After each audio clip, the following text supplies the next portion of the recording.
Olá, olá, olá. Deus abençoe muito a sua vida.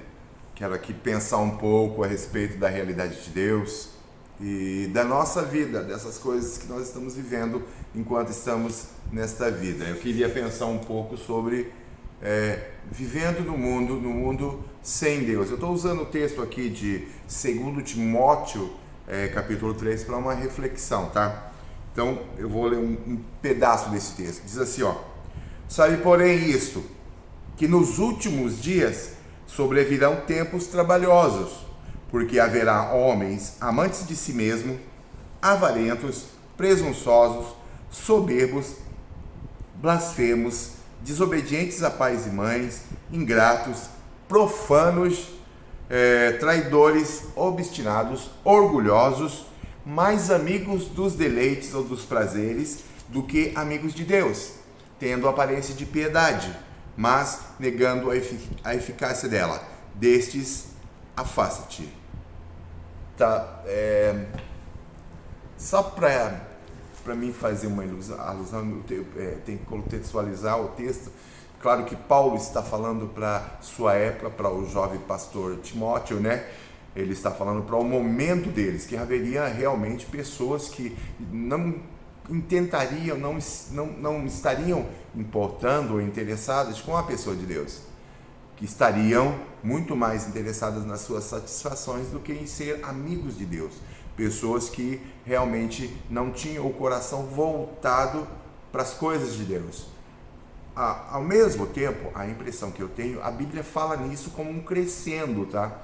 Como uma coisa que vai aumentando. É óbvio que nós falamos de Paulo aqui numa sociedade muito menor do que a que nós vivemos hoje, num mundo totalmente afastado, um estado, um país do outro, um estado do outro, uma cidade da outra. Então, era bem mais tranquila, vamos dizer assim. Hoje, com a facilidade que nós temos de receber informações e mandar informações, com a quantidade de informação que a gente tem, e muitas delas distorcidas e muitas delas mentirosas, a gente passa por um momento muito crítico. Eu vejo assim, a gente olha, principalmente aí, não tem como não falar, a gente olha para a política e vê que a coisa desandou de uma forma que não existe um Estado preocupado com a população, existe um Estado que suga a população. O problema da sociedade é o próprio governo, né? Nós não temos mais o governo como algo que possa resolver os problemas do povo, cuidar da saúde, da educação. Nós temos um governo que finge da segurança, um governo que finge que está fazendo isso. Bom, eu vou parar aqui porque minha visão política hoje ela está um pouco pior que alguns dias atrás, tá? E a sociedade sofre por causa disso, e as pessoas sofrem por causa disso. Você e eu passamos por complicações por causa disso, por termos pessoas egocêntricas, pessoas como foram descritas aqui no capítulo 3 de 2 Timóteo, pessoas desse jeito governando, pessoas interessadas única e exclusivamente no seu prazer, pessoas que não têm mais temor de Deus, não têm respeito por Deus. É um mundo, eu digo sempre que é um mundo que não quer Deus se intrometendo nas suas práticas. Então são pessoas que não querem nem que Deus exista. O ateísmo é isso, é dizer que querer que Deus não exista, né? Porque é impossível que Deus não exista. Tá certo? Então nós vivemos uma sociedade muito complicada. E eu digo assim que toda vez que você olha para as escrituras e elas estão descrevendo o homem, sua natureza e as coisas que ele faz, você pode ver isso aí no dia a dia. Você pode experimentar e verificar isso. Nosso laboratório de pesquisa está aí na nossa cara o dia todo o tempo. Pessoas dirigindo embriagadas, bêbadas, que não assumem a responsabilidade sobre o que estão fazendo. Isso eu acho abominável, tá? Eu acho abominável. Abuso de crianças, estupros. Então, assim, é uma sociedade louca. Degringolou. O homem está cada vez achando que pode fazer o que quiser, do jeito que quiser, a hora que quiser, como quiser, e que isso não terá consequências algumas. Descarta-se a existência de Deus, então só sobra o homem pelo homem. Isso é simples assim. Não tem para onde correr, tá? Eu digo aqui também, você só tem duas opções.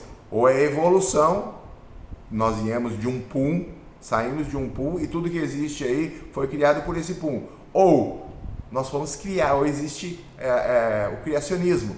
Nós fomos criados por um Deus bom, por um ser inteligente, por um ser amoroso, por um ser digno, tá?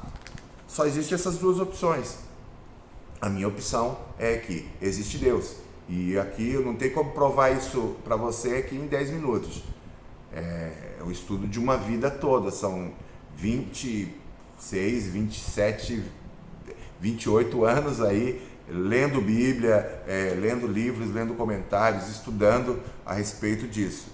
Então, o meu coração, por fé, é óbvio, por fé, já assumiu que existe um Deus. E não só existe um Deus, que esse Deus tentou e quer falar conosco.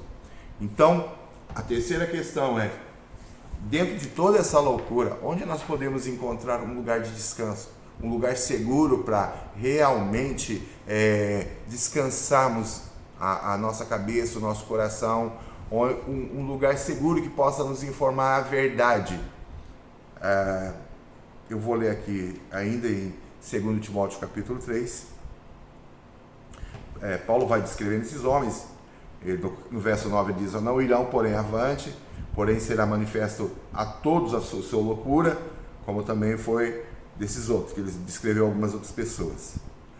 E aí ele falou com Timóteo: tu, porém, tens seguido a minha doutrina, o meu modo de viver, a intenção, fé, longanimidade, amor, paciência, perseguições e aflições, tais quais me aconteceram em Antioquia, em Icônio, em algumas cidades, né? Quantas perseguições sofri, e o Senhor me livrou de todas.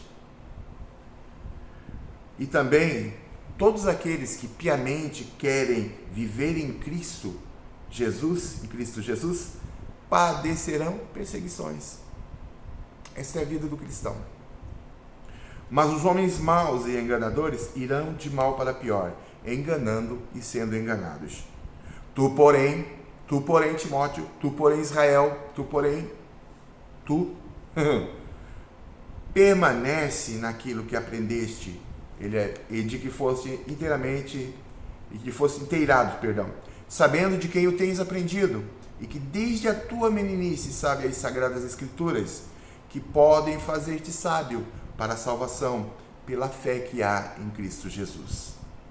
Toda a escritura é divinamente inspirada e proveitosa para ensinar, repreender, corrigir, para instruir em justiça, para que o homem de Deus seja perfeito e perfeitamente instruído para toda a boa obra.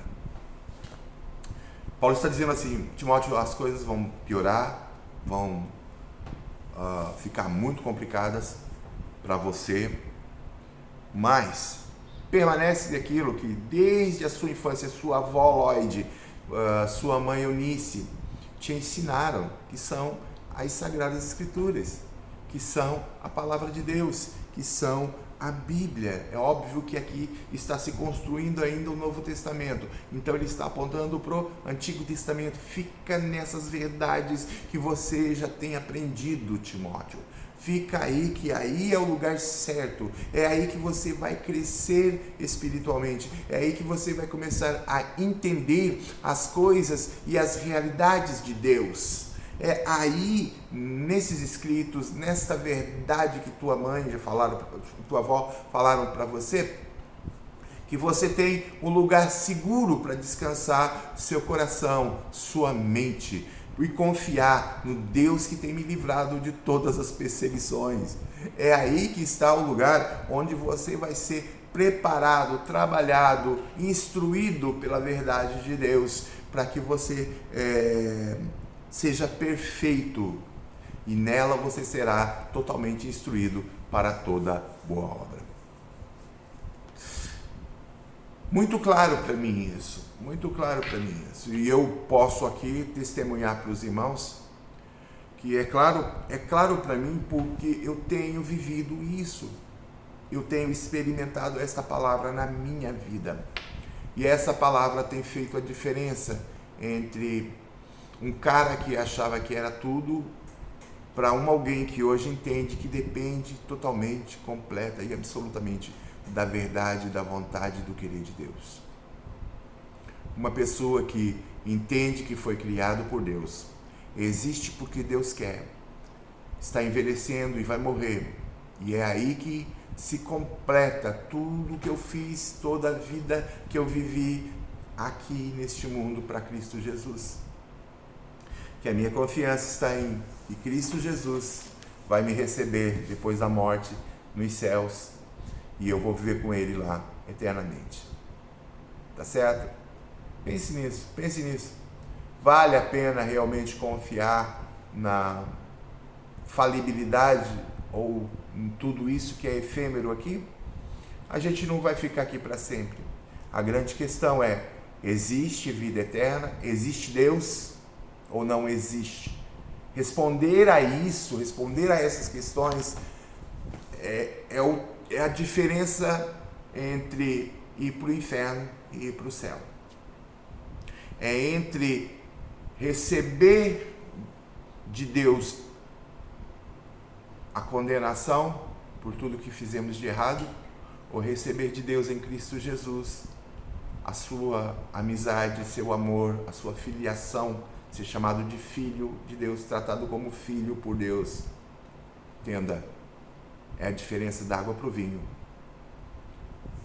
Pense nisso, pense nisso, pense muito nisso e fique com Deus, em nome de Jesus.